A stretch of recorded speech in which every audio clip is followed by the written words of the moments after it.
है प्रचंड, बोल मस्तकों के झुंड, बाज जंग की घड़ी की तुम गुहार दो।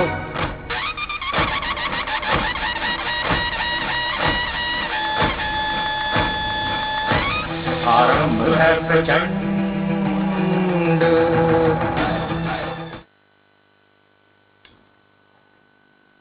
नमस्कार, स्वराज एक्सप्रेस के खास प्रोग्राम सत्ता के संग्राम में आपका स्वागत है। मैं हूं आपके साथ एसपी त्रिपाठी। सभी दर्शकों का स्वागत है। आपके साथ मैं हूं एसपी त्रिपाठी। उत्तर प्रदेश चुनाव के 2 चरण संपन्न हो चुके हैं और अब तीसरे की बारी है, जिसके लिए प्रचार का शोर भी आज अभी थम गया है।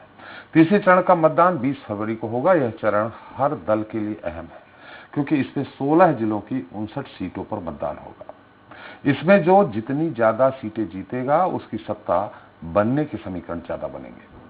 हालांकि पहले और दूसरे दौर में जिस तरह से 62 और 65% के लगभग मतदान हुआ है, हालांकि मतदान किसके पक्ष में हुआ है, इस पर कहना फिलहाल मुश्किल है, लेकिन हर दल का दावा यही है कि जीत उसी की हो रही है।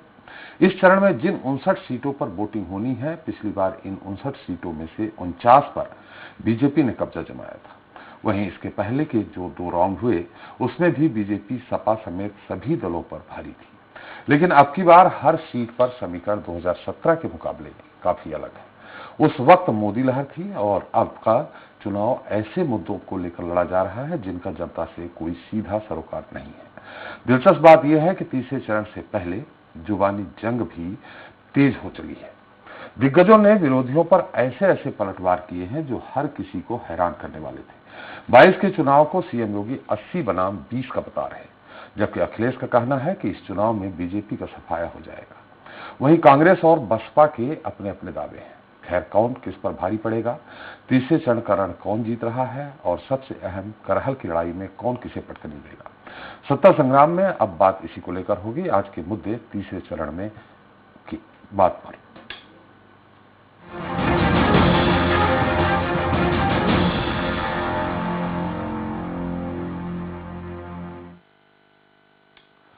उत्तर प्रदेश में 2017 का चुनावी रण बीजेपी ने आसानी से जीता था, लेकिन इस बार उसके सामने चुनौती ही चुनौती है। एक चरण खत्म होता है तो दूसरे चरण में बड़ी चुनौती सामने आ जाती है। वहीं अब जब तीसरा चरण है तो भी उसके सामने कई बड़ी चुनौतियां हैं। सबसे बड़ी चुनौती तो करहल की लड़ाई जीतने की है, जहां बीजेपी के खिलाफ मुकाबले में खुद अखिलेश यादव है, ऊपर से करहल यादव बाहुल्य है। ऐसे में बीजेपी की जीत की राह यहां मुश्किल लग रही है। ये बात योगी मोदी भी बखूबी जानते हैं। यही वजह है कि यहां से अखिलेश के खिलाफ केंद्रीय राज्य मंत्री एसपी बघेल पर दांव लगाया गया है।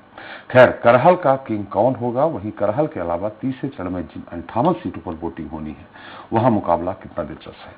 चलिए इसे लेकर चर्चा शुरू करते हैं। उसके पहले देख लेते हैं एक रिपोर्ट। पहले यही पैसा इनका इत्र वाला मित्र लेके चला जाता था और उस इत्र वाले मित्र के लिए ही हम लोगों ने बुलडोजर भी निकाला है। पुलिस वालों, पुलिस वालों, क्यों कर रहे हो ये तमाशा? तुमसे ज्यादा बदतमीज कुछ नहीं हो सकता। इस चुनाव में समाजवादी पार्टी को सबक सिखाना बहुत जरूरी है। नौजवान को रोजगार और नौकरी का काम होना चाहिए, ये कोई सरकार नहीं कर रही है।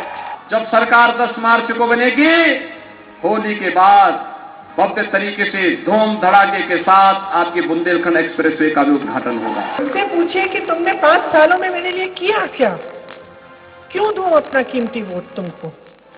यूपी चुनाव में सियासी दलों के बीच जुबानी जंग लगातार जारी है। पहले और दूसरे चरण के बाद अब तीसरे चरण के लिए प्रचार थमने से पहले दिग्गजों ने विरोधियों पर तीखे वार किए, जिस पर जोरदार पलटवार भी हुए। लेकिन बड़ा सवाल यह है कि तीसरे चरण का रण आखिर किसके नाम रहेगा? क्या बीजेपी का दबदबा बरकरार रहेगा या सपा की साइकिल रफ्तार पकड़ेगी? आखिर तीसरे दौर में बसपा और कांग्रेस को कितनी कामयाबी मिलेगी? क्या मायावती और प्रियंका गांधी शानदार प्रदर्शन कर योगी और अखिलेश के चुनावी गणित को बिगाड़ेंगे? इस पर हर किसी की नजर है। आपको बता दें कि यूपी चुनाव के तीसरे चरण में 16 जिलों की कुल 59 सीटों पर वोटिंग होगी। फिलहाल इस चरण का प्रचार थम चुका है और अब 20 फरवरी को वोटिंग होगी। तब तक प्रत्याशी डोर टू डोर जाकर मतदाताओं से अपने लिए वोट मांग सकते हैं। इस चरण में पश्चिमी यूपी के 5 जिले मैनपुरी, एटा, कासगंज, फिरोजाबाद और हाथरस शामिल है। यहाँ पर 19 विधानसभा सीटें हैं।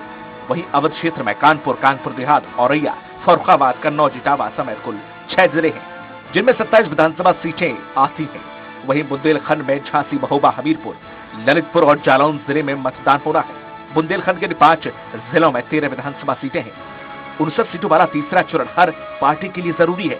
2017 के विधानसभा चुनाव में बीजेपी गठबंधन ने इस बार तीसरे चरण वाली 59 में से 49 सीटों पर कब्जा किया था, जबकि समाजवादी पार्टी के हिस्से में महज 8 सीटें आई थी।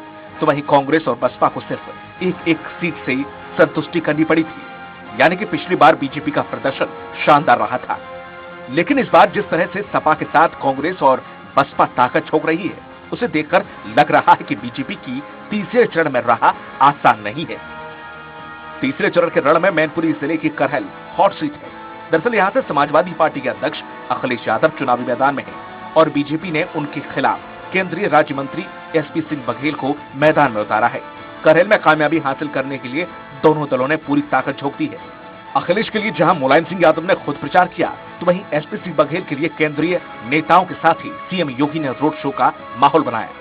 बहरहाल अब तीसरे चरण का रण कैसा रहता है, किस सीट पर कितनी वोटिंग होती है और कौन बाजी मारता है, और सबसे अहम 2022 का सत्ता का संग्राम कौन जीतता है, देखना दिलचस्प रहेगा। स्वराज एक्सप्रेस के लिए शोभित शर्मा की रिपोर्ट। तो यूपी चुनाव के तीसरे चरण के रण पर चलिए आज चर्चा शुरू करते हैं, जिसके लिए हमारे साथ लखनऊ से जुड़ गए हैं बीजेपी नेता दिनेश चंद्र मिश्रा जी, जल्दी ही हमारे साथ जुड़ेंगे। सपा नेता मनोज यादव जी जुड़ चुके हैं। यादव जी, आपका बहुत स्वागत है। कांग्रेस प्रवक्ता अभिमन्यु त्यागी जी हैं, आपका भी स्वागत है। और वरिष्ठ पत्रकार कृष्णदेव राव जी हैं, आपका भी स्वागत है। मनोज जी, मेरी आवाज आ रही? जी आ रही। मनोज जी, तीसरा 2 चरण हो गए हैं, तीसरा चरण होना है। पिछले 2017 के चुनाव के में जो चुनाव हुआ था, जो मतदान हुआ था, उसके अपेक्षा ये थोड़ा सा कम मतदान हुआ है पहले चरण में। 61 और 63 का अंतर है।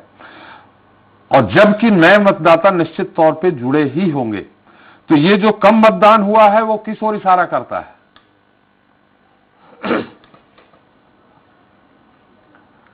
पूरे अभी जो 2 चरण का चुनाव हुआ है जी, निश्चित रूप से हम आपसे कहना चाहते हैं आपके चैनल के माध्यम से पूरे उत्तर प्रदेश की जनता से कि दोनों चरणों का चुनाव समाजवादी पार्टी भारी मतों से जीत के आ रही है। और हम तो ये भी कहेंगे कि 2 चरण के चुनाव में समाजवादी पार्टी का शतक हो चुका है, भारतीय जनता पार्टी का सफाया हो चुका है। ये पश्चिम के लोगों ने भारतीय जनता पार्टी को आईना दिखाने का काम किया है। हमने आपसे सवाल किया है किस ओर इशारा करता है। देखिए, जब जनता नाराज होती है वर्तमान सरकार से, तो नाराज जनता वोट करने जरूर जाती है। ऐसे में वोटिंग परसेंटेज और बढ़ना चाहिए, लेकिन घट गया है, जबकि नए मतदाता जुड़ गए हैं। तो ये तो कुछ और इशारा कर रहा है। जी नहीं, इसका कोई मतलब नहीं है। अगर वोट जितना भी पड़ा है जी, वो वोट भारतीय जनता पार्टी की गलत नीतियों से, जो उनके सरकार पिछली 5 वर्ष की सरकार में जुल्म और अत्याचार हुआ जी, वोट परसेंटेज भले ही कम हुआ हो, लेकिन वहां पर समाजवादी पार्टी भारी मतों से जीत के आएगी। चलिए, तो खैर रिजल्ट बताएगा। लेकिन योगी जी कह रहे हैं 80 वर्सेस 20 है, 20% और 80%। मोदी जी की, योगी जी की तरफ 80% लोग हैं। जी, जो योगी जी या मोदी जी कह रहे हैं जी, हम आपसे कहना चाहते हैं कि 80% तो हमारा है और जो 20% है उसमें भी बंटवारा है। आपके मुकाबले बीएसपी है कि बीजेपी है?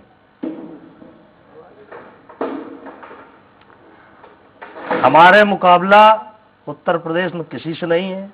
हम नंबर 1 की लड़ाई लड़ रहे हैं और बीजेपी हमारे पीछे है। बसपा का हाथी तो इतना थक चुका है कि वो रेस्ट करने के मूड में है। बसपा की तो आप बात ही खत्म कर दीजिए। क्या आपने अपनी साइकिल के ऊपर हाली करवा ली है क्या? हमारी साइकिल बहुत ही स्पीड से दौड़ रही है। नहीं, पिछली बार तो पंचर हो गई थी, इस बार कैसे हो गई तेज?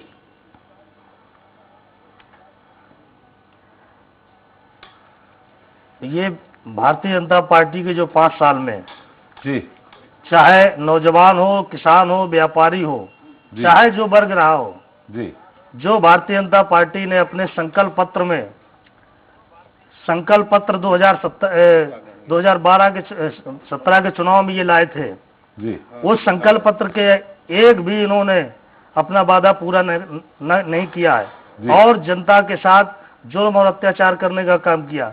चाहे हमारे किसान भाई रहे हों, चाहे हमारे नौजवान रहे हों, उनको रोजगार देने के बजाय उनको बेरोजगार करने का काम किया।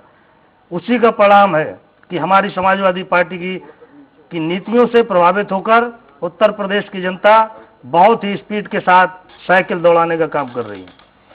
हमारे साथ वरिष्ठ पत्रकार हैं विश्वदेव राव जी साहब हैं। राव साहब, तीसरा चरण का जो प्रचार है वो शाम को अभी 5 बजे कुछ देर पहले समाप्त हो गया है। अब डोर टू डोर प्रचार होंगे। तीसरे चरण में बुंदेलखंड की ज्यादा सीटें आती हैं, 13 सीटें, 19 में से 13 सीटें हैं बुंदेलखंड की। आपसे भी यही सवाल है कि जब मतदान प्रतिशत कम होता है तो सरकार के विरुद्ध जाता है या सरकार के फेवर में जाता है? बहुत अच्छी बात मुद्दा उठाया जी आपने।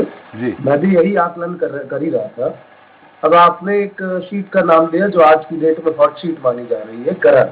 जी करहल में 2012 और 2017 का अगर आप आंकड़ा देखें तो 2012 में करीबन 61% वोट पड़े थे जी और 2017 में 64% वोट पड़े थे, मतलब 3% का अंतर था जी।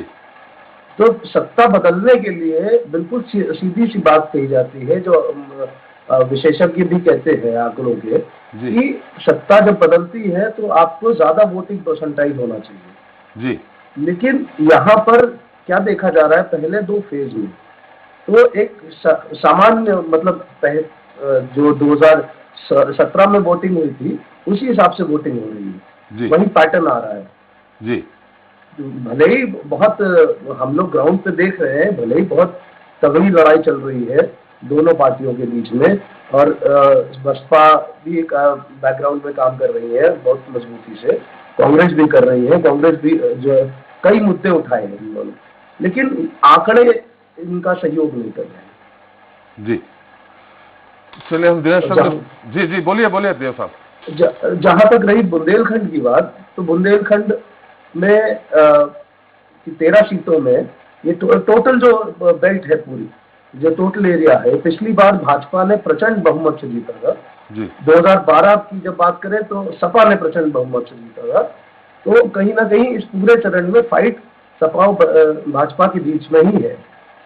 लेकिन अपर हैंड, जहां तक एक बात मैं और कहूंगा, करहल की सीट में अखिलेश यादव जी चुनाव लड़ रहे हैं, वो फोकस हो गई है इस समय। बाकी सीटें जो अगल बगल की हैं वहां पर फोकस थोड़ा नहीं दिया जा रहा है। जी जी दिनेश जी, हम आपके पास आएंगे, एक बार हम अभिमन्यु त्यागी जी के पास भी चलते हैं। त्यागी जी, जैसा कि अभी जो सामने आ रहा है, जो थोड़ा सा राजनीतिक विश्लेषक आकलन कर रहे हैं, उसके अनुसार मुख्य मुकाबला जो अभी जितनी सीटें हो गई हैं, 113 में चुनाव हो गए हैं, फिर से 59 सीटों पे परसों चुनाव होने हैं, तो उसमें यही लग रहा कि सपा और भाजपा का मुकाबला है, कांग्रेस दूर दूर तक नहीं दिख रही। सबसे पहला मेरा आपको नमस्कार और सभी पैनलिस्ट को भी मैं नमस्कार करता हूँ जी। हम विचारधारा के साथ चुनाव लड़ने आए और कांग्रेस पार्टी धर्म जाति की कभी बात भी नहीं करती है। हमारे मुद्दे हैं, लड़की हूं लड़ सकती हूं मुद्दा है, महिला सुरक्षा मुद्दा है, किसानी मुद्दा है, हमारा चिकित्सा शिक्षा मुद्दा है, विकास मुद्दा है और रोजगार मुद्दा है। हम रोजगार पर चुनाव लड़ने के लिए आए हैं। 8 करोड़ नौजवान है इस प्रदेश में और जो आंकड़ा है, आंकड़ा ये कह रहा है कि 100 में से 68 लोग उत्तर प्रदेश में बेरोजगार है। मैं पश्चिमी उत्तर प्रदेश से ताल्लुक रखता हूँ, किसान परिवार से हूँ जी, और ऐसा कोई गांव नहीं बचा हुआ जहां फौज में नौजवान लड़के ना जाते हो, भर्ती के लिए तैयारी ना करते। पिछले 3 साल से भर्ती खुली नहीं है, फौज की भर्ती खुली नहीं है। उनकी उम्र बढ़ती जा रही है नौजवानों की, जिसकी 20 साल उम्र थी आज 23 साल है, जिसकी 22 साल थी 25 साल है, ओवर एज भी होने लग गया। वो हाईवे पे आपको दौड़ते हुए दिखते भी हो। इसी तरह से मैं गन्ने की खेती करता हूँ, हमारे घर के खुद 19 बॉन्ड है और 19 के 19 बॉन्ड पर इस समय सरकार पर हमारा पैसा ड्यू है। ये मैं अपने घर की बता, गन्ना किसान हूं मैं। सिंभावली शुगर मिल जनपद हापुड़ में पड़ती है, लगभग 14,000 करोड़ का गन्ना किसानों को बकाया सरकार पर शुगर मिल पर ड्यू। इसी तरह आवारा पशु से आम आदमी परेशान है, किसान भी परेशान है फसल से। और इसके अलावा मैं पूर्वांचल गया था, मैं ट्रेनिंग का पार्ट भी हूँ, कांग्रेस पार्टी में मास्टर ट्रेनर भी हूँ। गाजीपुर, मऊ, बलिया, मैनपुरी, इटावा, एटा इस तरफ भी गया था। तो रात को हम लोग देखते थे कि रात को किसान अपने घर वालों के साथ रात को 2-2:30 बजे तक टॉर्च लेके, डंडा लेके अपनी खेत की रखवाली करता। खुद हमारे गांव में हमारे चाचा लोग भी ये काम करते हैं। मैं रायबरेली, अमेठी की तरफ गया था, वहां पे भी ये हाल है। यानी पूरा उत्तर प्रदेश का किसान परेशान है आवारा पशुओं से। एक तरफ तो फसल का नुकसान है, दूसरी तरफ और इतनी कड़े ठंड में देखिए हम लोग रजाई में लेट जाते हैं, वो अपनी फसल की रखवाली करते हैं। रोजगार बड़ा मुद्दा है, किसानी बड़ा मुद्दा है। इसके अलावा महंगाई इतनी बढ़ गई है कि जब हम सुबह को उठते हैं, जो 150 रुपए किलो की जो चाय की पत्ती थी आज 500 रुपए किलो है। जो 400 रुपए का सिलेंडर था आज 1000 रुपए का है। जो 1 रुपए की माचिस की डिब्बी थी आज 3 रुपए की है। यानी कि महंगाई भी बढ़ गई, रोजगार घट गया है। इसके अलावा नफरत बढ़ गई है। जो सरकार जो विकास के मुद्दे पर चुनाव लड़ती, उन्होंने इतनी नवरत्न कंपनियों को बेचा, सेल रेल घेल भेल को बेचा। वो उन मुद्दे पर चुनाव लड़ नहीं पा रहे, विकास के मुद्दे पर चुनाव नहीं लड़ पा रहे। वो 80 बनाम 20 के मुद्दे पर, अली बाहुबली बजरंगबली के मुद्दे पर, कब्रिस्तान के मुद्दे पर चुनाव लड़ रहे हैं। गर्मी उतार दूंगा, शिमला बना देता हूं मई जून में, इस मुद्दे पर चुनाव लड़ रहे हैं। विकास के मुद्दे पर चुनाव लड़ते जी। त्यागी जी, जो मैंने आपसे सवाल किया है वो ये है कि जो अभी राजनीतिक विश्लेषकों का आकलन है उसके अनुसार कांग्रेस, ऐसा नहीं लग रहा, भले आपके ठीक है, घोषणा पत्र बहुत अच्छा है, लड़की हूं, लड़ सकती हूं, आप धर्मनिरपेक्ष पार्टी हैं, आप धर्म के नाम पे नहीं लड़ रहे हैं, आप बेरोजगारी के मुद्दे पे लड़ रहे हैं, अच्छी बात है।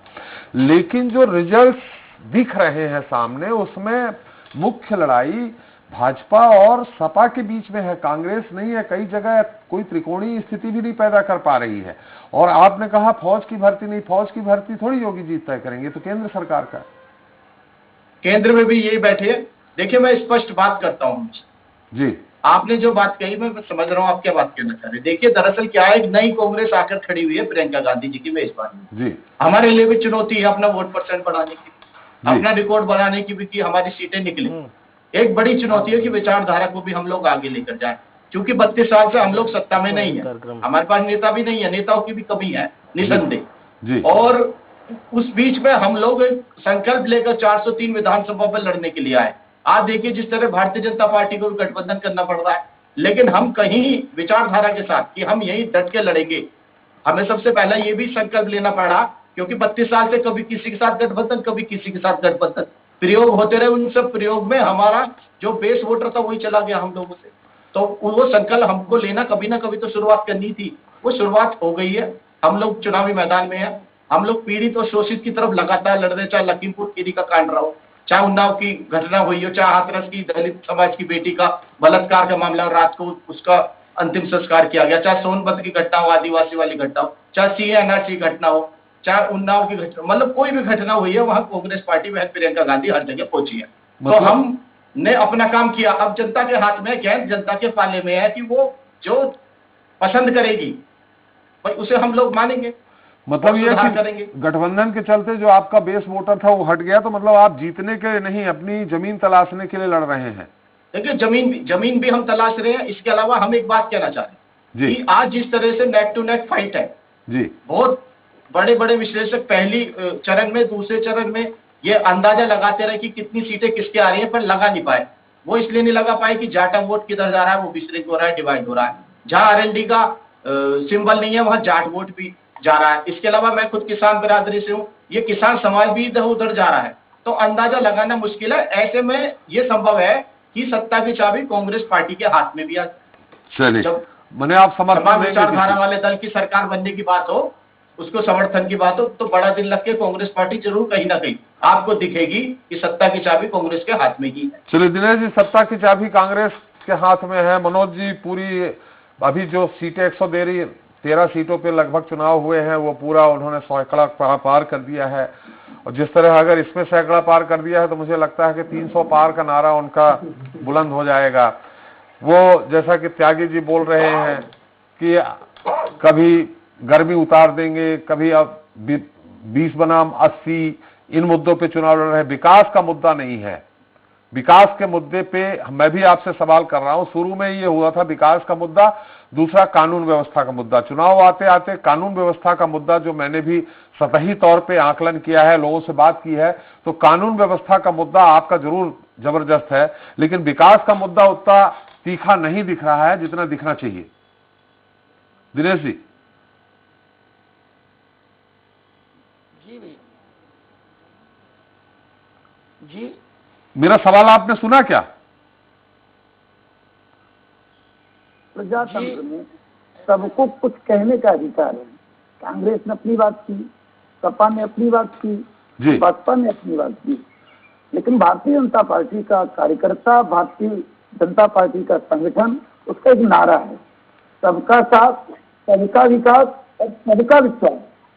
उन्होंने सबके साथ, सबका विकास और सबके विश्वास के साथ जनता के भी संयोग आए हैं, जनतंत्र के बीच में आए हैं, और जनता ने हमें एक वादा भी किया, आश्वासन भी दिया, और दिया ही नहीं, पूरे देश में भारतीय जनता पार्टी का जो परचम फैलाया, वो हमारी कार्यशैली पर, हमारी कार्यप्रणाली पर, हमारी कार्य पद्धति पर कहीं न कहीं जनता ने हमारा समर्थन किया है। इसलिए हम पुनः पूरे प्रदेश में प्रचंड बहुमत के साथ आने वाले हैं। कहने के लिए सपा अपनी बात कहेगी, बसपा अपनी बात कहेगी, कांग्रेस अपनी बात कहेगी, जनता ने किसकी बात स्वीकार की है तो सामने दिख रहा है। हमारे कार्यालय से लेकर समाज में लेकर के आज झुग्गी और झोपड़ियों में जाके आप पूछिए, वो गरीब की चूल्हे पे जाके पूछिए, वो बताएगा कि भारतीय जनता पार्टी ने जो कहा वो कहा ही नहीं, उसने वो किया। उसने जो नारा दिया, सबका साथ, सबका विकास, सबका विश्वास। जहां तक कानून की व्यवस्था भी आई, भारतीय जनता पार्टी की सरकार में कानून बिल्कुल विधिवत अपना काम कर रहा है, और वो आपको दिख भी रहा है। जो माफिया टाइप के लोग थे, जो समाज में गुंडागर्दी का काम करते थे, आपको पता है, या तो वो सलाखों के पीछे हैं या प्रदेश छोड़ गए। और आने वाले समय में आप तय कर लो, प्रदेश से गुंडा माफिया जितने लोग थे जो समाज में समाज विरोधी गतिविधियां रखते थे,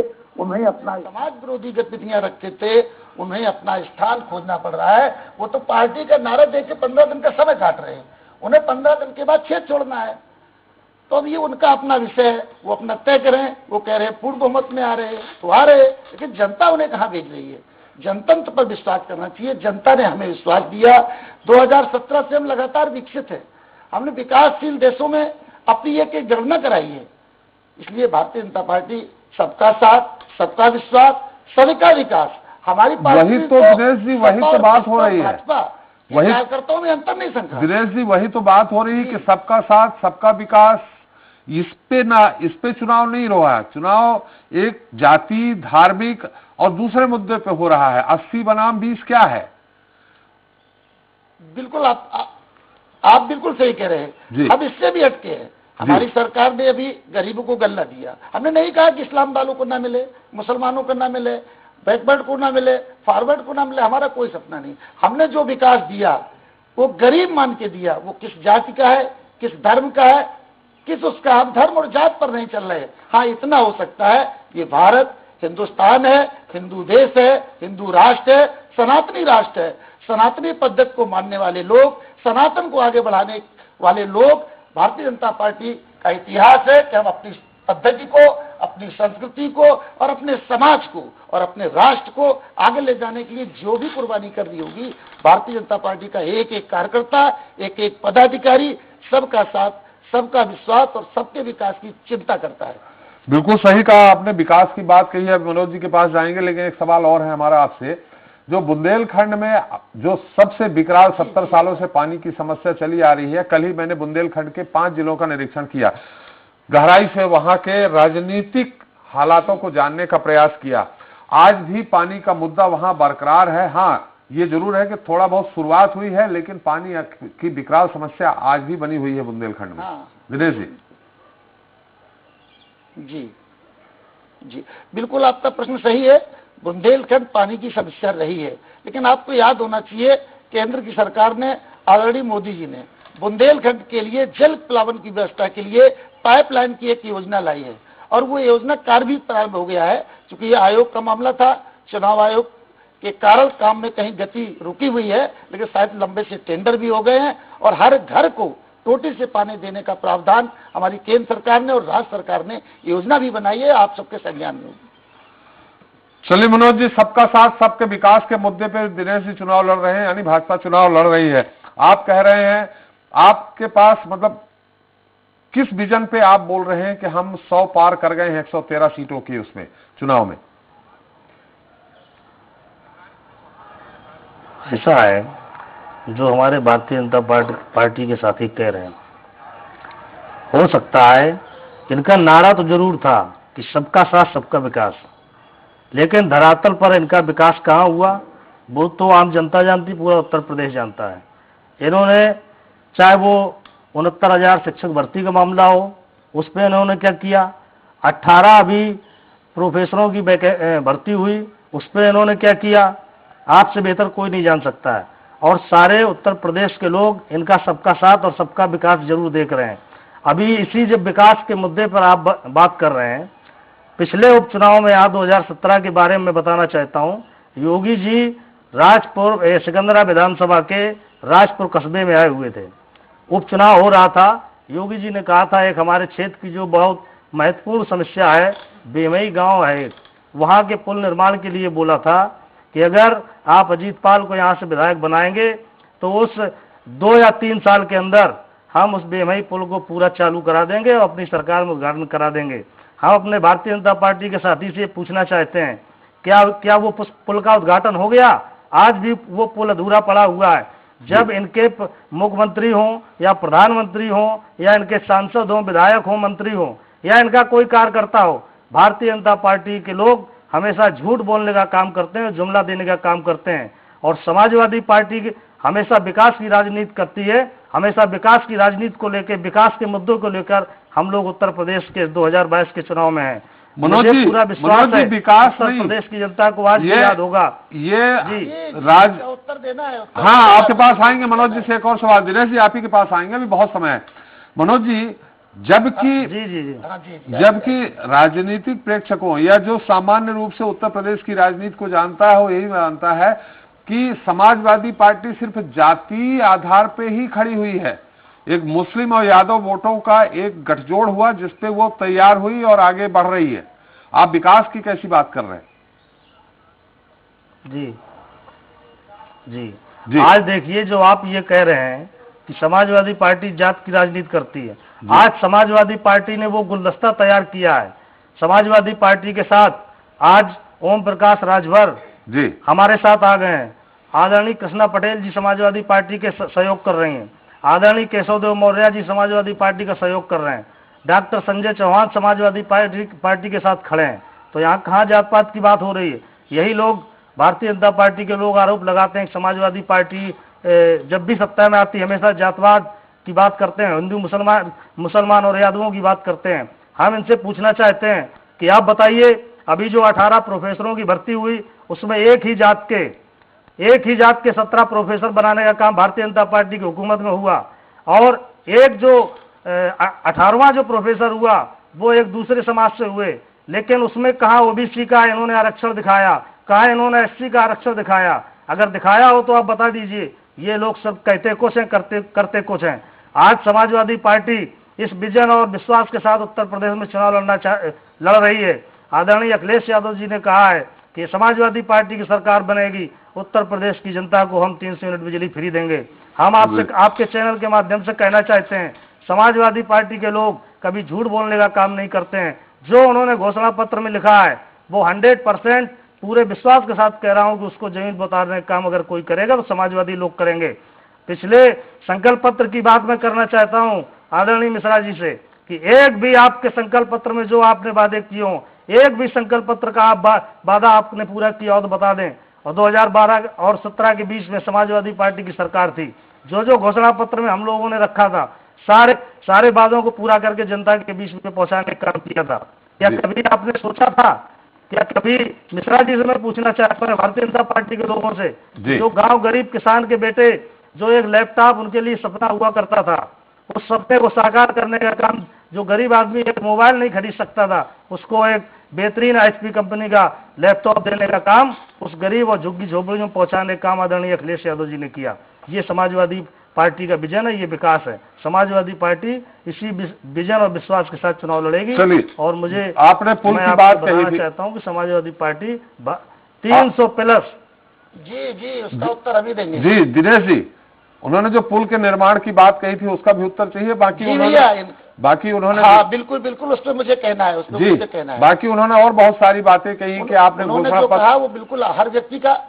मेरा सवाल तो सुन लीजिए दिनेश जी। हाँ उत्तर आप दीजिएगा। दिनेश जी मेरे बताइए दिनेश जी, आप पुल के निर्माण की बात कही थी कि 2 साल 3 साल में बन जाएगा, उसका उत्तर तो दीजिएगा ही। साथ में उन्होंने एक और आरोप लगाया है, उसी को उत्तर देना है कि आपका संकल्प पत्र, घोषणा पत्र जो आपने जारी किया होगा 2017 में, उसमें एक भी वादे आपने पूरे किए हो तो बता दें, वो भी बता दीजिए मनोज जी को। नहीं वो तो हम बता ही रहे, लेकिन पहले ये बताया कि इन्हें संकल्प पत्र हमारे याद है जी। अगर इन्हें हमारा संकल्प पत्र याद हो जी तो प्रश्न करें, हम उसका उत्तर दें जी। लेकिन विषय वो नहीं रह गया। हर व्यक्ति को कुछ कहने, मुझे याद है, मैं कुछ कहने, चले मनोज जी रुकिए स्वतंत्र है, उसको सुनने के लिए भी स्वतंत्र है। जी बोलिए। मेरा एक मकसद था, मेरा एक कहना था कि इन्होंने बहुत अच्छा मुद्दा दिया। इन्होंने बहुत अच्छा मुद्दा दिया बेमई का पुल जी। वो बेमई का पुल 2 धाराओं को जोड़ता है, 2 बुंदेलखंड को और कानपुर देहात को भी जोड़ता है, और बहुत ही महत्वपूर्ण है। मैं जानना चाहता हूँ और इनसे पूछना भी चाहता हूँ कि इस पुल की निर्माण जब इसका शिलान्यास हुआ था उस समय सरकार किसकी थी, शायद इन्हें पता नहीं होगा जी। और उसके बाद 10 साल तक इस पुल का पूरा सारा पैसा बेमई के पुल से ले गए माननीय मुलायम सिंह जी की सरकार थी, और 5 साल तक इस पुल पर कोई काम नहीं है। मैं जानना चाहता हूँ सत्ता के लोगों से, ये आरोप तो आपने लगा दिया है, लेकिन ये आगे सामान इस पुल को क्यों नहीं बनने दिया गया, निर्मला डील पुल को बीच में क्यों रोका गया, इसके पीछे क्या कारण था। ये पतली बेल्ट है, ये ब्राह्मणों की बेल्ट है, ये सामान वर्ग की बेल्ट है, यहाँ पर सपा का वोट नहीं है, इसलिए इस पुल का बिना रोका गया। मैं जानना चाहता हूँ योगी जी आए और उन्हें कहा मैंने एक इंजीनियर दिया है और ये इंजीनियर आपके पुल का निर्माण कराएगा। मित्रों, समाज भी जान रहा है उस पुल पे इतनी तेजी से काम हुआ, इतनी तेजी से काम हुआ कि मार्च में अगर ये आचार संहिता नहीं लगी होती तो मार्च के माह में पुल पर आवागमन होता। और फिर मैं कहना चाहता हूँ अगली बरसात इस पुल पे आवागमन होगा। भारतीय जनता पार्टी के योगी जी ने कहा है, कहा ही नहीं है, उन्होंने से काम किया है और काम दिख रहा है। मैं केवल सपावादी से पूछना चाहता हूँ, आपने इस पुल में अवरोध क्यों पैदा किया, इसका कारण क्या था। बिल्कुल, लेकिन 5 साल में तो आप बनवा सकते थे दिनेश जी। आप बिल्कुल सही कह रहे हैं, 5 साल हमको नहीं मिला, हमको 4 साल मिला। 4 साल में जो इंजीनियर ने जो अपना बजट दिया था वो पूरा का पूरा बजट उपलब्ध कराया गया, लेकिन वो बजट कम पड़ गया। फिर उन्होंने दोबारा बजट बनाया, जिससे हमारे सांसद जी ने इस मुद्दे को सदन में उठाया, इस मुद्दे को केंद्रीय सदन में उठाया और फिर इस पर कार्रवाई हुई, फिर उसका पूरा पैसा मिला। जानकारी फिर आई है कि पुल का जो काम शेष रह गया है उसमें धन का अभाव है। ये कमजोरी विभागीय है, उन्होंने एक बार में पूरा बजट नहीं बनाया। जो बजट मांगा सरकार ने तो बजट दिया, हमने पुल का वादा किया, पुल का वादा पूरा करेंगे। एक बात, इन्होंने घोषणा पत्र में तमाम चीजें दी हैं कि हम लाइट फ्री देंगे। मैं इन्हीं से पूछना चाहता हूँ, जब सपा की सरकार थी तो क्या पूरे क्षेत्र में कुछ क्षेत्र छोड़ दीजिए, सफाई जैसे क्षेत्र छोड़ दीजिए, क्या बिजली आती थी? क्या 8 घंटे बिजली मिलती थी? जब आप पैसे लेते थे तब आप बिजली नहीं देते 24 घंटे। अब आप कह रहे हैं हम सरकार में आएंगे फ्री देंगे, जब पैसे लेके नहीं दे पाए तो मैं जानना चाहता हूँ फ्री कैसे देंगे। हमारा इनकी सरकार में राशन पैसे से मिलता था, एक कोटेदार 10 कोटा एक साथ देता था, नेता लोग उस पर ब्लैकमेलिंग करते थे, पब्लिक के पैसा नेता खाते थे। भारतीय जनता पार्टी की सरकार ने कहा हम गरीब के दरवाजे तक पहुंचाएंगे, हमने महीने में 2 बार बांटा, फ्री में बांटा, कहीं लाइन नहीं लगती है। आखिर हमने किया जो कहा वो किया। अब आपने कहा तो, लेकिन करने की आदत में नहीं है। हाँ, एक आदत अच्छी है सपा वालों की, ये आरोप लगाना बहुत अच्छे जानते हैं और ये पता नहीं कि प्रजातंत्र में मॉनिटरिंग होती है। जनता ने आपकी मॉनिटरिंग से नकारा। अगर आपने अच्छे काम किए थे तो 17 से अब तक आप धराशायी नहीं होते। धराशायी हमने नहीं किया, जनता ने किया, आपके कार्यों ने किया। जनता हमें लाई, हमारे कारण नहीं लाई। हमने जो काम किए जनता ने उसको महसूस किया और उन्होंने वहां तक भेज दिया। आज मुझे लगता है कि आने वाले समय में हम पुनः फिर वहां पहुंचेंगे। मैं तो जनता के बीच हूँ, गर्व करता हूँ सर पर विश्वास करता हूँ, जनता में भरोसा देता है। जी जी। तो अपना उनकी पद्धति है, वो क्या कहते हैं, क्या करते हैं, कैसे करते हैं, मैं किसी पर आरोप नहीं लगाता। मैंने कभी जात विशेष पर, धर्म विशेष पर कभी कोई आरोप नहीं लगाया। हमारी पार्टी में सर्वधर्म समभाव की स्थापना है, सारे लोगों का साहित्य, हमें हर वर्ग, हर समाज, ये बात यादव और मुस्लिम की बात करते हैं, हमें तो यादव और मुस्लिम का भी समर्थन मिल रहा है। ये गलत फहमी के शिकार है।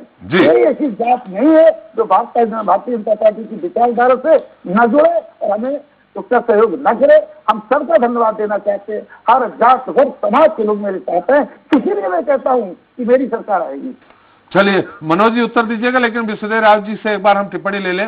राव साहब, क्या लग रहा है वहां इस समय जहां जहां चुनाव हुए हैं, हालांकि पश्चिमी उत्तर प्रदेश के जो चुनाव हुए हैं उससे लगे हुए सटे हुए क्षेत्रों में जो चुनाव लगे हुए हैं वहां मुद्दा अलग रहा होगा। बुंदेलखंड में अब 5 जिलों पे चुनाव होने, 13 सीटों पे, इनका मुद्दा थोड़ा सा अलग बदल जाता है। लेकिन पूरे उत्तर प्रदेश में कौन सा मुद्दा भारी पड़ रहा, चाहे सपा के लिए हो चाहे बीजेपी के लिए हो?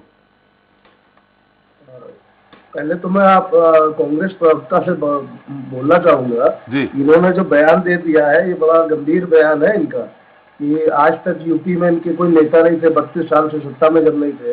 और दूसरा कि हम तो जीतेंगे तो किसी का समर्थन कर देंगे, इस तरह की का बयान दिया, ये बड़ी गंभीर बात हो गई है जी। बड़ा पॉइंट हो गया है। मतलब सरकार बनाएंगे ही ऐसा नहीं कहा उन्होंने, थोड़ी सत्यता के नजदीक जाके बात कही है। बिल्कुल सही बात, वही मैं बोल रहा हूँ। वैसे प्रवक्ता इतने सत्य निष्ठा से नहीं बोलते हैं, इसलिए मैंने बोला। स्पष्टवादिता के प्रतीक है वो। जी बिल्कुल, बहुत अच्छी बात है, होना भी चाहिए जी। आपका जो सवाल है उसमें यही कहना चाहूंगा, सपा के लिए एक बहुत गंभीर मुद्दा जो भाजपा ने आरोप लगाया है वो कानून व्यवस्था का है जी। और वही भाजपा के ऊपर जो सपा का आरोप है, सबसे गंभीर आरोप जिसपे चर्चा आम हो रही है, कि इन लोगों ने धार्मिक प्रोपेगेंडा ज्यादा किया है जी। अब ग्राउंड लेवल पे अगर आप देखें तो दोनों लोगों की बातें अपने स्तर से, एक पत्रकार के रूप में अगर आकलन करूं तो कानून व्यवस्था तो वाकई सुधरी है। ये ग्राउंड रिपोर्ट पर जहां जहां मैं गया हूं, जहां जहां मैंने रिपोर्टिंग करी है, जहां जहां मेरे लोग गए, ये दिखा है। इस बात में भाजपा की तारीफ भी हो रही है कि कानून व्यवस्था का मुद्दा बहुत ज्वलनशील है। तो इस पे भी कई जो पहले 2 फेज हुए हैं उसमें भी मैं आपको बता दूं कि उसमें भी ये मुद्दा बहुत प्रभावी रहा है। चाहे वो जो जाट वोटर हो, चाहे वो मुस्लिम वोटर हो, चाहे वो हिंदू वोटर हो, सभी ने इस बात को एक्सेप्ट किया है एक तरफ से कि कानून व्यवस्था हमारे लिए बहुत जरूरी है, हमें वो चाहिए। और पिछले 5 साल में हम सब बहुत संतुष्ट है कानून व्यवस्था से जी। वही पहले 2 फेज की जो जब आप चुनाव की बात करें, जो परसेंटाइल आया, जैसे आपने पहले भी बोला, वो परसेंटाइल कहीं ना कहीं पिछले चुनावों के तालमेल पे है जी। ना बढ़ा है ना घटा है जी। समाजवादी पार्टी और आरएलडी के गठबंधन से मुझे और हम सब साथियों को उम्मीद थी कि कहीं ना कहीं 4 से 5% वोट शेयर बढ़ना चाहिए, तभी समाजवादी पार्टी को एक मजबूत स्थिति मिल जाती है जी। अब सब बोल तो रहे हैं 113 में से 100 मिल गई, 113 में से 90 मिल गई, लेकिन अभी का आप तय नहीं समझ सकते क्योंकि आंकड़े उनको समर्थन नहीं करते जी। बिल्कुल मनोज जी आपके पास आ रहे, लेकिन त्यागी जी के पास और चले। त्यागी जी, बहुत आपने स्पष्ट बात कही। हमारे देव साहब ने भी कहा कि अभी तक किसी ने ऐसा समर्थन, वो बड़े नेता ने भी बयान नहीं दिया है कि हम किसी का समर्थन करेंगे। सत्ता की चाबी, हाँ ठीक है, आपके पास रहेगी सत्ता की चाबी, लेकिन आप 113 में से कितनी जीत रहे हैं? देखिए, मैंने जहां अपनी बात खत्म करी थी मैं वहीं से चालू करता हूँ जी, कि हमारी शुरुआत एक नई कांग्रेस बनी है, वहां से शुरुआत है जी। और विचारधारा की हम लड़ाई लड़ रहे हैं, हमने अपना काम कर दिया। जो गेंद है वो इस समय जनता के पाले में है। मैं कह दूं कि 113 में से हमारी 113 ही आ रही, तो वो हंसी मजाक की बात न बने। मैं कह दूं 113 में से हमारी इतनी आ रही है, तो वो मैं आंकड़ा मैं इस समय नहीं बता सकता कि मुझे कोई आकाशवाणी हो रही हो कि मैं पूरा अंदाजा बता दूंगा, लेकिन मैं एक बात बता सकता हूँ। आप एक बात इतना तो बता सकते हैं आप कि आपके प्रत्याशी कहाँ बहुत अच्छी स्थिति में है, ये तो आंकड़ा बता सकते हैं 113 में से। हाँ, मैं एक बार, हाँ जी, यही बात मैं बता सकता हूँ, थोड़ा थोड़ा बता सकता हूँ जी, कि हम जो पहले चरण में हमारी शून्य थी पहले, अब की बार उम्मीद है कि लगभग हमने जो अंदाजा है एनालिसिस में, लगभग 14 सीटों पे त्रिकोणीय फाइट हम मान रहे हैं। मतलब कुछ उसमें सीटें ऐसी हैं त्रिकोणीय में कि हम जो जीतने वाला है उसे प्रभावित कर रहे हैं कहीं ना कहीं। मैं आपको एक अलग उस अंदाजे में अपनी रिपोर्ट बता रहा हूँ, और वो हार भी सकता है। लगभग 4 सीटों पे नेक टू नेक हम फाइट मानते हैं। खैरागढ़ की सीट है, गाजियाबाद शहर की सीट है, अलीगढ़ की एक सीट है, प्रदीप माथुर जी की सीट है। इसी तरह दूसरे चरण में भी हम अपनी सीटों को मान रहे हैं कि लग रहा है कि हमारा परफॉर्मेंस बहुत अच्छा होगा, हमें भी अच्छा लगेगा, आप सबको भी अच्छा लगेगा, आम जनता को भी अच्छा लगेगा। मैं अपनी एक और बात कहना चाह रहा हूँ कि जैसे 2 चरणों के जो चुनाव रहे हैं, वहां लगभग 2 दर्जन सिटिंग विधायकों के भारतीय जनता पार्टी ने टिकट भी काटे। लगभग 30 जगह भाजपा के जो उम्मीदवार रहे उनको खदेड़ा गया गाँव से। इसके अलावा वोट परसेंट भी कम रही है। जो शहरी मतदाता है, जैसे मेरठ की बात करें, मेरठ में जो शहरी मतदाता है, साहिबाबाद गाजियाबाद में शहरी मतदाता है, वहां वोट परसेंट कम रही है। यानी कि उनके मन में भाव जो था, जो शहरी वोटर खासतौर पर भाजपा का माना जाता है, वो उनके मन में निराशा थी। एक तो व्यापार भी चौपट हुआ, दूसरी तरफ महंगाई भी बढ़ी है। तो और इसके अलावा पहले चरण में मोदी जी की कोई भी रैली नहीं हुई, कोई फिजिकल रैली नहीं हुई। एक जरूर बिजनौर की रैली थी, वो वैसे तो दूसरे चरण में थी, लेकिन वो वहां पर भी नहीं पहुंचे थे। तो यानी वो हार का भी ठीकरा अपने सिर पे नहीं लेना चाह रहे थे, तो वो इस वजह से नहीं पहुंचे जो माना जा रहा है जी। और सबसे ज्यादा नुकसान जो यहाँ 2 चरणों में दिख रहा है, आम जनता की राय भी ये है कि सबसे ज्यादा नुकसान ही भारतीय जनता पार्टी को होता दिख रहा है, क्योंकि एंटी इनकम्बेंसी भी इनके साथ है। ये लोग सत्ता में है, प्रदेश में भी और केंद्र में भी। गन्ना किसानों ने बहुत प्रभावित करा है इन्हें, इसके अलावा किसानों ने प्रभावित करा है, गांव के लोगों ने प्रभावित करा है, शहरी लोगों ने प्रभावित करा है और मध्यम वर्गों ने प्रभावित करा है। जो एबीसी क्लास मिडिल क्लास में बन गई, बी क्लास को सी क्लास बन गई, सी क्लास वाले पुअर बन गए। इनकी सरकार में साहब खुद कहते हैं मोदी जी कि 40 करोड़ जो पहले गरीब था, भैया 80 करोड़ लोगों को राशन दे रहे हैं। मैं भाजपा के प्रवक्ता जी की बात में एक बात और जोड़ना चाहता हूँ। इन्होंने खाने वाली जो राशन वाली बात कही है, वो मैं पीटीएस के बारे में बताना चाहता हूँ। 2013 में Congress party right to food, खाने का अधिकार लेकर आई थी। ये उसी के तहत दिया जा रहा है सब कुछ। तो मैं थोड़ा इजाफा हो जाए भाजपा के प्रवक्ता को तो थोड़ा अच्छा होगा ये। और कहीं ऐसा भी हो जाता है कांग्रेस का प्रवक्ता आ चढ़े इनके ऊपर। हम तो खैर गांधी को मानने वाले लोग हैं, तो ज्यादा शोर शराबा नहीं करते हैं। मैं एक बात कहना चाह रहा हूँ, जो किसानों, क्योंकि मैं किसान परिवार से हूँ, जब ये सरकार बनी तो इन लोगों ने जो जमीन का उसका उचित मुआवजा मिले, उस कानून के खिलाफ अध्यादेश लेकर आए। किसानों ने विरोध करा, कांग्रेस पार्टी ने विरोध करा। इसके बाद इन्होंने कोर्ट में जाकर कहा कि हम फसल का जो दाम होता है, फसल के दाम पे 50% मुनाफा नहीं दे सकते, एफिडेविट दिया। इसके अलावा जो राज्य को अधिकार था गेहूं का और धान का बोनस देती थी हर साल 150 रुपए, वो अधिकार छीन लिया। इसके बाद इन्होंने किसानों के खाते से पैसे काटे। जो फसल बीमा होता है वो 1300 करोड़ रुपए उत्तर प्रदेश सरकार ने काटे, उत्तर प्रदेश में मतलब कटे बैंकों के थ्रू। और कहीं पे भी जैसे कहीं आपदा आ गई, बाढ़ आ गई, सूखा पड़ गया, 1 रुपया नहीं मिला कहीं पर। इसके अलावा काले कानून से जो 3 काले कानून आए, किसान परेशान हुए। इसके अलावा इन्होंने जीएसटी लगा दी ट्रैक्टर पे, टायर पे तो 18% की जीएसटी है, सब पे 12% की जीएसटी लगा दी इन्होंने। पहली बार ऐसा हुआ कि एग्रीकल्चर सेक्टर में जीएसटी लगी, टैक्स के दायरे में लेकर आई है। तो हमारा जो लागत बढ़ गई, लगभग 1 एकड़ पे 25,000 रुपए का दंड हम लोगों को मिला। मतलब तेल में भी हम लोग फालतू दे रहे थे। 5 किलो यूरिया इन्होंने कम दिया, 50 किलो यूरिया कट्टा 45 किलो का मिला। डीएपी का रेट इन्होंने बढ़ा दिया। और उधर से किसान सम्मान निधि के नाम पे ये 6,000 रुपए साल दे रहे थे। यानी चारों ओर से इन्होंने किसानों को लूटा। उससे किसान वर्ग जो 65% तकरीबन माना जाता है उत्तर प्रदेश में, वो बहुत नाराज है। हम खुद नाराज है, ऐसा मतलब कांग्रेस पार्टी से अलग भी। तो इनके खिलाफ ही वो मैंडेट जा रहा है। 2 चरणों में दुर्गति होकर जाएगी। और अभी रिसेंटली मोहन भागवत जी का भी बयान है, उन्होंने भी इशारा करा आरएसएस के लोगों को कि आप जाइए, इनकी थोड़ी जानवान बचाइए, ये हार गए हैं। अभी आप देख लीजिए, अभी गूगल करेंगे तो आपको आ जाएंगे वो सब। चलिए, आप भी नाराज हैं, आप तो कांग्रेसी हैं, नाराज रहेंगे ही। मनोज जी, दिनेश जी, आपको बहुत सारे सवालों के उत्तर देने हैं। गन्ना किसानों का भुगतान, किसानों की नाराजगी, आवारा पशुओं का आतंक ही कह सकते हैं किसानों के लिए वो। बिल्कुल जी, आपका मनोज जी जो पुल वाली बात कही थी, उन्होंने बहुत दूसरी तरफ प्रश्न पर प्रतिप्रश्न किया है। उन्होंने कहा है कि आपके समय शिलान्यास हुआ था और फिर उसको रोक दिया गया था। रोकने के बाद चूंकि वहां समाजवादी पार्टी के वोटर नहीं थे, लेकिन इन्होंने लगभग कंप्लीट कर दिया। आचार संहिता नहीं लगी होती तो अब चालू हो चुका होता। मनोज जी।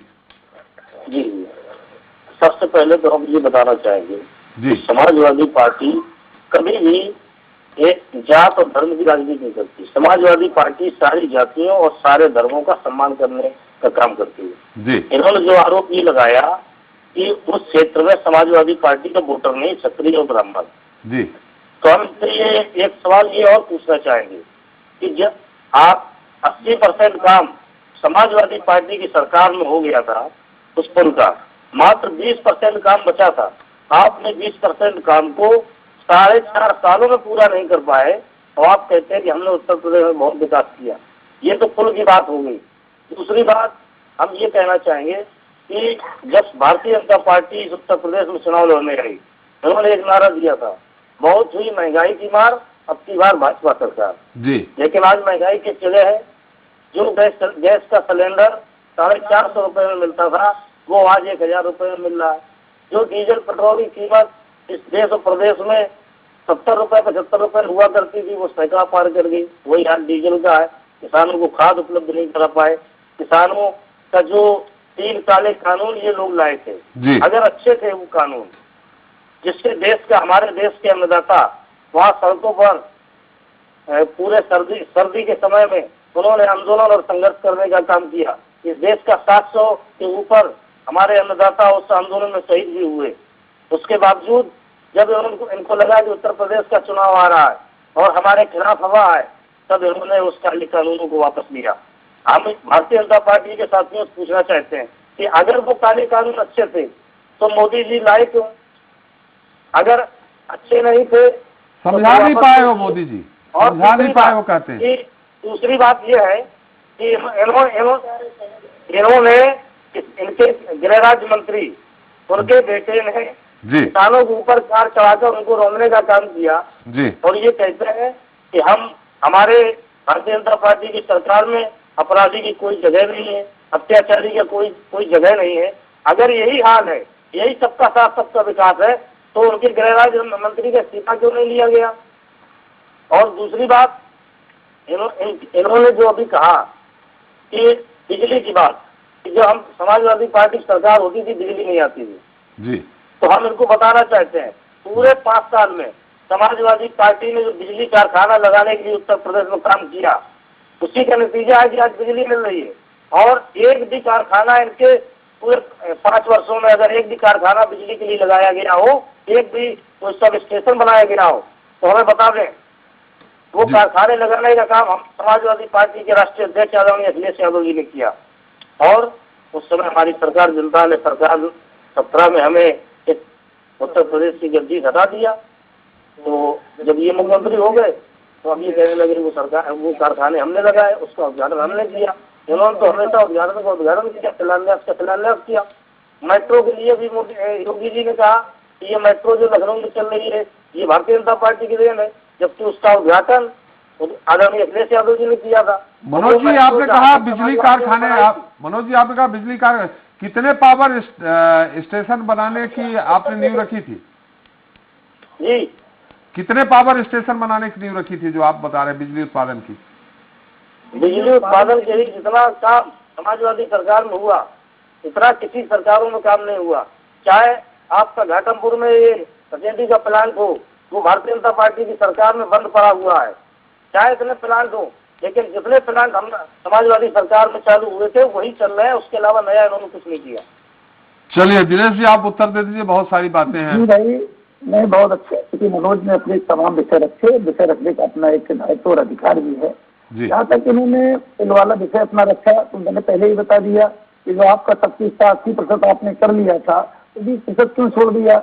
ये छोड़ के क्या जाहिर करना चाह रहे थे कि हम अभी नहीं करेंगे, या ये इंतजार कर रहे थे कि भारतीय जनता पार्टी नहीं करेंगे, या ये इंतजार कर रहे थे कि भारतीय जनता पार्टी की सरकार आएगी? वो पूरा किया गया, वो विषय खत्म हो गया। जहाँ तक पावर प्लांट की बात कर, इनसे पूछना चाहते हैं, इनकी सरकार में अगर किसी गांव का एक छोटा सा ट्रांसफार्मर फूकता था तो ट्रांसफार्मर लगने में 2 सप्ताह लगते थे जी। मैं समझता हूँ योगी की सरकार में ट्रांसफार्मर फूका, कंप्लेन हुई, 24 घंटे के अंदर ट्रांसफार्मर बदलने की प्रक्रिया लागू हो गई कि आज के पहले किसी भी सरकार ने ये प्रक्रिया लागू की थी क्या?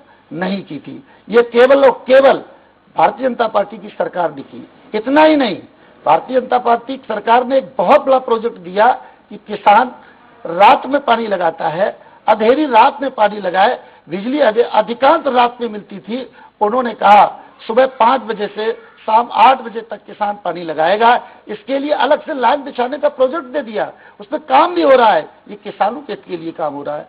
जहां तक इन्होंने कहा बहुत प्लांट लगाए, हम नजदीक की बात करना चाहते हैं कि हमारा पनकी पाला पावर हाउस प्लांट था जिससे पूरे कई जिलों की सप्लाई रहती थी, बहुत पुराना था, जर्जर हो चुका था। आज उस पर काम हो ही नहीं रहा, लगभग काम हो गया है। उस प्लांट की कार्यवाही किस सरकार में हुई और किसने की? भारतीय जनता पार्टी ने की, उसमें काम हो रहा है। हमारा ओरछा परीक्षा वाला पुराना, बहुत पुराना पड़ा हुआ था, उस पर नवीनीकरण हुआ। जिस घाटमपुर की बात कर रहे हैं, हमें लगता है बहुत तेजी से उस पर काम हो रहा है, कहीं उस पर कोई रोक नहीं है, काम तेजी से हो रहा है। उसमें जो भी अव्यवस्थाएं आई होंगी उस पर सुधार किया जा रहा है, काम हो रहा है। बिजली इनके कार्यकाल में कितनी मिलती थी आप सबको पता है, हमें उस पर कहने की जरूरत नहीं, आम जनता कह रही है। लेकिन हाँ, योगी की सरकार में 18 घंटे की जो बात है, तो 18 घंटे बिजली मिल रही है। कहां से आ रही, कैसे आ रही? रहा विकास का मामला, सरकार चाहे जिसकी भी हो, जो भी विकास के नाम पे पैसा लगेगा वो सरकार का पैसा होता है। और सरकार किसकी होती है? जनता की होती है। जनता की गाड़ी कमाई का पैसा सरकार पर होता है, सरकार योजना लाती है। सरकार अच्छा काम करती है तो जनता आगे बढ़ा देती है, सरकार गड़बड़ काम करती है, उपेक्षा करती है, जनता हटा देती है। तो आपने कहा हमने बहुत अच्छे काम किए, मैंने भी सराहना की, आपने अच्छे काम किए, लेकिन जनता ने आपको नकार दिया। इसलिए जनता के बीच जाना होगा, जनता की भावनाओं को सुनना होगा, जनता की भावनाओं के अनुरूप कार्य करना होगा। आपको 17 से आज तक उन्होंने जो आउट किया है, आउट प्ले पे कर दिया, तो हम नहीं कर रहे, न कोई भाजपा कर रही है, वो जनता कर रही। और हम जो किए हैं अभी 5-7 सालों में, वो उसका परिणाम अब हमें मिलने वाला है। हमने जनता के भी किए होंगे, जनता के साथ चले होंगे। त्यागी जी ने बहुत सारी बातें कही गन्ना किसानों को लेके, बोले कि भुगतान ही नहीं हुआ है। हाँ बिल्कुल, गन्ना किसानों का मामला आपको पता है। गन्ना का भुगतान बहुत तेजी से हो रहा है, आपको पता है।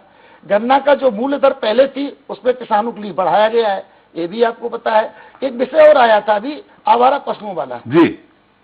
ये जो पूरे प्रदेश में आवारा पशु, जिसको आवारा कहते हैं, हम उसे पशु नहीं कह सकते हैं, हमारा गौवंश है, अध्यात्म से जुड़ा हुआ है। लोग कहते थे 33 करोड़ देवताओं का वास गौ में है और नंदी की पूजा होती है। ये वो देश था, सनातनी देश था। लेकिन इसके साथ पिछली सरकारों ने इनकी नस्ल को लेकर के इनको, इन दुधारुओं का जो व्यवस्था करनी चाहिए वो न करने का दुष्परिणाम निकला। हम लोग दूध तो दूना चाहते हैं, दूध खाना चाहते हैं, इसके बाद उन्हें छोड़ देते हैं। अरे भाई, घर का कोई बुजुर्ग है, बूढ़ा हो गया, 55-60 साल उसने काम किया, बुजुर्ग की हालत में हम उसकी सेवा करनी चाहिए, लोग नहीं करते। लेकिन नहीं कर रहे। योगी जी ने प्रथम वरीयता वाला कम रखा, हर जी नहीं कर रहे हैं दिनेश जी। वही तो आपने कहा, ठीक है, पर गौवंश के लिए गौ माता को हम भी पूछते हैं, लेकिन एक कहावत है कि भूखे भजन न हो ही गोपाला, ले ले अपन कंठी माला। तो ऐसी स्थिति में लोगों की खेती अगर खा ले जाएगी, खेती समाप्त हो जाएगी, तो आपको व्यवस्था करनी थी ना आवारा पशुओं के लिए गौशालाएं ज्यादा से ज्यादा खोलने की। हाँ बिल्कुल, मैं वही कहने जा रहा हूं कि उन्होंने पहले जिले स्तर पर, फिर तहसील स्तर पर, और इसके बाद उन्होंने पंचायत स्तर पर गौशाला खोलने की व्यवस्था की है। प्रशासन के सामने भी कुछ समस्याएं आई, उस समस्याओं का निराकरण हुआ, हो सकता है पूर्ण रूप से न हो। उनका ये वादा भी कि आने वाले समय में इनकी समस्या का समाधान, जो किसान सर्वोपरि है जी। 71% भाग पर हमारा जो किसान है, जो खेती करता है, वो अन्नदाता है। अन्नदाता के लिए हमने सब कुछ किया, उसकी भरपाई के लिए भी किया। अरे जब कुछ नहीं हो पाया, हम 2000 रुपए से शुरुआत कर पाए, उनकी बीमा से शुरुआत कर पाए, उनको हम फ्री में गैस की जहां तक बात थी, आपके समय में गैस कम थी, हमारी महंगी हो गई, लेकिन आपके समय लंबी लाइन थी, हमने लाइन खत्म कर दी। उस समय भी पेट्रोल महंगा था, उस समय के वाहन क्या थे, आज देश की व्यवस्था क्या हो गई। जब कोई चीज का प्रोडक्ट होगा, विदेश व्यापार महंगा होगा, तो महंगा होना ये एक स्वाभाविक प्रक्रिया है, आज नहीं, निरंतर बढ़ता आया है, बढ़ता रहेगा। जनतंत्र में जनता बढ़ेगी, व्यवस्था बढ़ेगी, संख्या बढ़ेगी, प्रोडक्शन कम होगा तो उत्पाद में महंगाई होगी। स्वभावता सी बात है, इसमें कौन सी बड़ी बात है। चलिए ठीक है, चलते चलते देव साहब, ये जो तीसरे चरण के मतदान होने 16 जिले की 59 सीटों पे, इसमें 49 पे बीजेपी पहले कब्जा थी, क्या लगेगा दोहरा पाएगी बीजेपी अपना प्रदर्शन, क्या लग रहा है आपको? शुरुआत में हम लोगों ने करी थी, मेन फोकस आज की डेट में करहल हो गया है जी, जो कि अखिलेश यादव जी और मुख्यमंत्री योगी आदित्यनाथ जी, इन दोनों की सीटों को बराबर में आंकना चाहिए था। हो क्या गया, भाजपा ने एक चाल चली, अखिलेश जी उसमें फंस गए। आज की डेट में अखिलेश जी करहल पे ज्यादा फोकस कर रहे हैं, जबकि वो स्टार प्रचारक होके सब जगह जाना चाहिए था उनको। वहीं भाजपा केंद्रित कर रही है उनको कि आप करहल पहले जीतिए। और एक बात मैं और बता दूं, समाजवादी पार्टी अगर जीत भी गई करहल वाली सीट, अखिलेश जी जीते, तो मार्जिन जरूरी होगा। पिछली 2 बार से 30,000 और 38,000, 2012 में 30,000 वोटों से जीते थे, 2017 में 38,000 जीते थे। तब एक अखिलेश के बराबर के नेता नहीं लड़ रहे थे जो मुख्यमंत्री बनने वाले हैं। इसलिए मार्जिन, विनिंग मार्जिन, जैसे बगल में उनके चाचा की विनिंग मार्जिन पिछली बार 52,000 से जीते थे, उसके पहले 70,000 से जीते थे। तो विनिंग मार्जिन इस सीट पे इंपॉर्टेंट होगी। भाजपा ने केंद्रित करवा दिया है ये चुनाव करहल पे, तो अखिलेश जी को इस एक जगह, जो बाकी जो एरिया बच गए हैं उसमें फोकस कम हो रहा है। वही मैंने पहले भी बोला था आपको, लेकिन भाजपा ने ये चीज एक गणित जो किया था वो क्रियान्वित कर लिया आपने। चलिए, समय भी समाप्त हो गया है। बहुत बहुत धन्यवाद मनोज जी आपका, दिनेश जी आपका, अभिमन्यु त्यागी जी आपका, और देव साहब आपका हमारे साथ चर्चा में शरीक होने के लिए और अपना मूल्य समय देने के लिए। तो उत्तर प्रदेश में इस बार के विधानसभा चुनाव में जहां कुछ सीटों पर एक तरफा मुकाबला है, तो ज्यादातर सीटों पर द्विकोणीय और त्रिकोणीय मुकाबला दिख रहा है। हालांकि सियासी दलों के दिग्गज अपने अपने गढ़ों में जीत को लेकर आश्वस्त हैं। उनका दावा है कि वे न सिर्फ अपने गढ़ में जीतेंगे, बल्कि विरोधी के गढ़ को भेदते हुए वहां भी परचम लहराएंगे। जीत का दावा सिर्फ बीजेपी और सपा ही नहीं, बल्कि कांग्रेस और बसपा भी कर रही है, जिसका पिछले चुनाव में प्रदर्शन बेहद खराब रहा है। और इस बार भी इनकी जीत की डगर काफी कठिन है। खैर, अब तीसरे चरण का रण कैसा रहता है, कहां कौन धाक जमाता है, और अब चौथे चरण के लिए जो दांव चले जा रहे हैं उसमें किसका दांव सबसे दमदार रहता है, देखना अहम होगा। इसी के साथ सत्ता के संग्राम में कहीं नमस्कार।